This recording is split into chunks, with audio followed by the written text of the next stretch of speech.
tous une petite capsule vidéo pour voir ou revoir la première partie que nous avons traitée en classe de la Seconde Guerre mondiale, c'est-à-dire les grandes phases du conflit. On y va. D'abord, il faut se remémorer que ce conflit oppose deux camps. Premier camp, l'Axe. Le Japon, l'Allemagne, l'Italie. De l'autre côté, les Alliés. États-Unis, Royaume-Uni, France. La Seconde Guerre mondiale peut se diviser en deux grandes phases.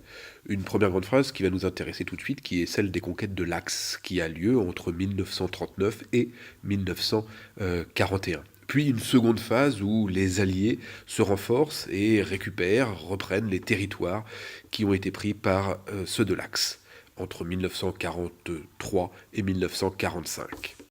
La première phase du conflit d'abord concerne l'Europe.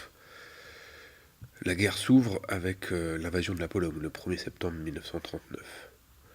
Elle se poursuit à l'ouest avec la bataille de France, qui voit la défaite de la France entre mai et juin 1940. L'Axe poursuit ses conquêtes partout en Europe, notamment en Yougoslavie et en Grèce. Dans l'Asie-Pacifique, le Japon développe sa puissance et ses conquêtes, notamment en Chine, mais également en Malaisie et en Indonésie. Le 7 décembre 1941, les Japonais, à 5000 km de leur côte, attaquent la base américaine de Pearl Harbor, coulant une grande partie de la flotte des navires américains. Le lendemain, les États-Unis entrent en guerre auprès des forces alliées. Le lendemain, Roosevelt s'adresse au Congrès. Yesterday, December 7th, 1941, a date which will live in infamy. The United States of America was suddenly and deliberately attacked.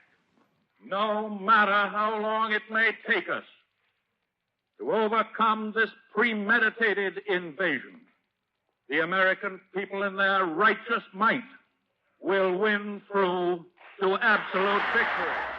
L'entrée en guerre des États-Unis est bien sûr déterminante dans la suite du conflit.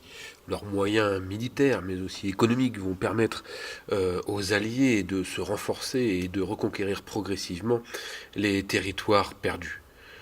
1941, la fin de l'année 1941, donc après Pearl Harbor, et l'année 1942 vont constituer des tournants décisifs dans la Seconde Guerre mondiale. Dans la zone Pacifique, dès juin 1942, les Américains reprennent l'avantage sur les Japonais.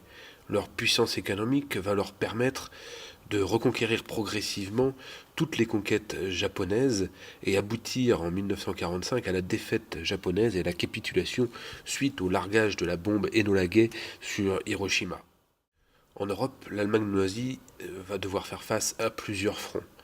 Un premier front s'ouvre à l'Est, avec la victoire des Soviétiques à Stalingrad entre août 1942 et février 1943. Ils vont devoir également faire face à un front en Afrique du Nord, qui progressivement, par la botte italienne, remonte en Europe. Puis un dernier front s'ouvre avec le débarquement allié du 6 juin 1944 et la libération progressive de l'Europe de l'Ouest. À partir de 1943, l'avancée des Alliés est inexorable. À l'Est, d'abord, les Soviétiques libèrent de nombreux pays qui étaient jusqu'alors sous la tutelle des nazis. À l'Ouest, le débarquement américain, anglais et français permet la libération progressive d'abord du territoire français, puis de Paris en août 1944, et enfin permet de rejoindre les troupes soviétiques à Berlin en mai 1945.